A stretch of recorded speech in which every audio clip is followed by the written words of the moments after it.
रहा है। अब दूसरा सबसे इम्पॉर्टेंट चीज आज का क्लास का ट्विडल फैक्टर, ठीक है, क्या ट्विडल फैक्टर, ये सब हम लोग क्यों पढ़ रहे हैं बस थोड़ा देर में क्लियर हो जाएगा। ट्विडल फैक्टर, देखो ट्विडल फैक्टर क्या होता है, इसको रिप्रेजेंट करते हैं W से, ठीक है, W से रिप्रेजेंट करते हैं। जो पीरियड है सिग्नल का उसको हम यहाँ पे N से रिप्रेजेंट करते हैं, ठीक है। और वहाँ पे जब तुम लोग देखे होगे कि वहाँ पे K का टर्म भी था, वो K का टर्म है ऊपर वाला, ठीक है। तो इसको रिप्रेजेंट किया जाता है e⁻⁻ -j2π/n, ठीक है, और होल ब्रैकेट में पावर k, ठीक है। ये है ट्विडल फैक्टर का फॉर्मूला। अगर इसको तुमको और कैलकुलेट करना है न्यूमेरिक वैल्यू में तो उसको क्या लिख सकते हो, यूलर्स फार्मूला से जैसे इसको ब्रेक करोगे cos 2π/n into k minus j of sine, ठीक है, 2π/n इंटू k। ये फार्मूला एकदम दिलो दिमाग में घुसा लो और इसको याद रखो, क्योंकि ट्विडल फैक्टर जब भी तुम FFT पढ़ो कुछ भी पढ़ो ये ट्विडल फैक्टर का नीड पड़ेगा ही। और क्या होता है ना, ट्विडल फैक्टर का वैल्यू भूल जाते हैं, तो उस समय तुमको यही बचा सकता है, क्योंकि ये याद रहेगा तो, ठीक है। तो ये चीज़ एकदम याद होना चाहिए, ट्विडल फैक्टर का फार्मूला, ठीक है। अब ट्विडल फैक्टर क्यों यूज़ पड़ता है आगे बताते हैं। अब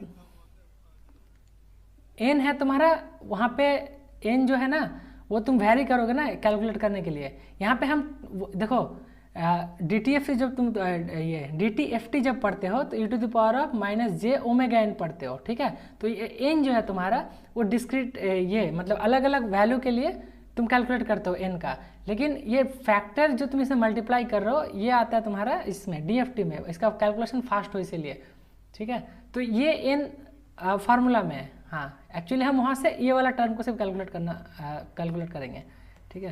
तो हाँ अब क्या बता रहे थे कि देखो इसमें क्या है, पहला देखो, पहला तुम्हारा वैल्यू सब समझो, ω1 इसे ω0 का वैल्यू समझो। अब बताओ नीचे n है, n कितना भी पीरियड का हो सकता है ना, मान लो n जनरलाइज्ड n पीरियड का है, अगर ऊपर 0 है तो मतलब k का वैल्यू जैसे 0 पुट करेंगे ये पूरा निपटा देगा इसको। e⁻0 क्या होता है 1, तो सबसे हार्ड एंड फास्ट रूल इसको याद रखो, ओमेगा जब भी 0 हो जाएगा पावर उसका वैल्यू क्या होगा 1, ठीक है, ये याद करते जाओ जैसे जैसे बोलेंगे।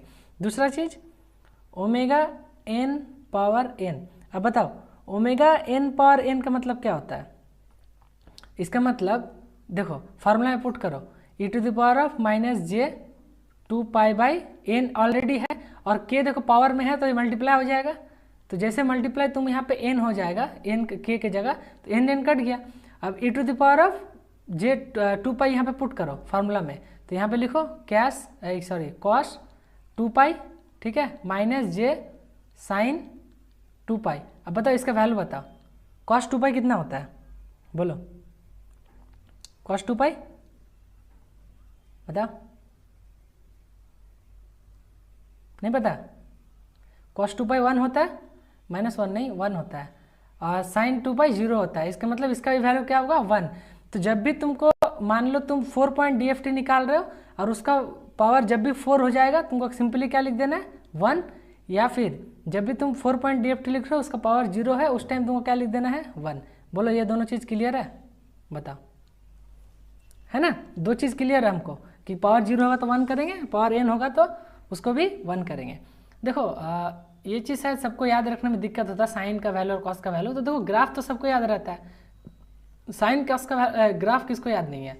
ये देखो ये दो ग्राफ ले लो, एक साइन का एक कॉस का, तो सबको ये चीज़ याद रहता है। साइन का ग्राफ कहाँ से स्टार्ट होता है 0 से, ये 0 से गया ऐसे गया ये ऐसे चलता है। कॉस का ग्राफ कहाँ से चालू होता है ऊपर से, ये ऐसे गया ऐसे गया।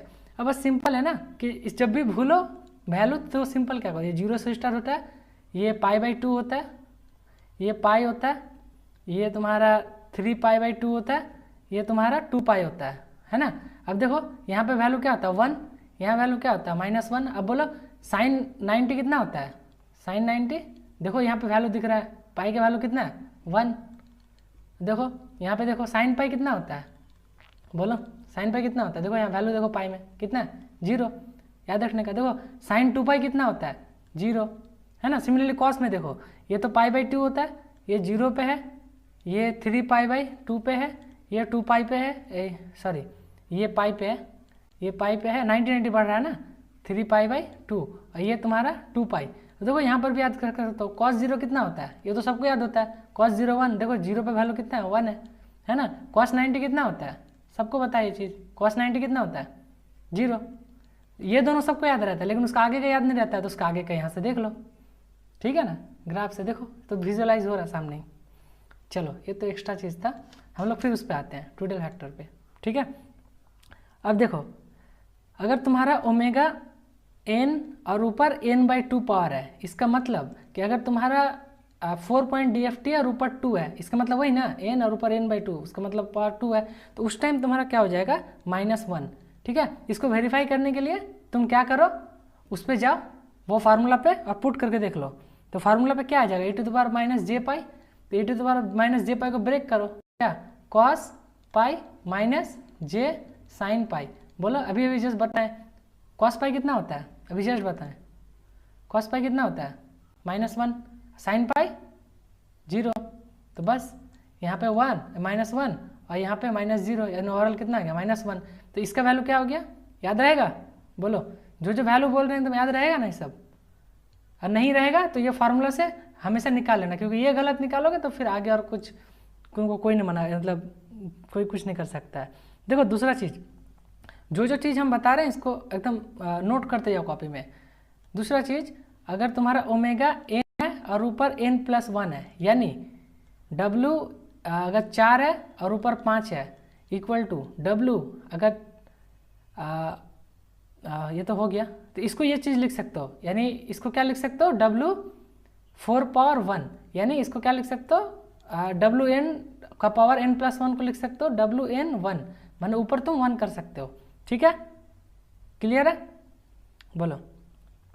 अब ये n कितना भी हो सकता है, 2n 3n 4n वो चलेगा, तो मतलब जो, हाँ ये तुमको कैलकुलेट करना पड़ेगा जो भी है, हाँ बोलो।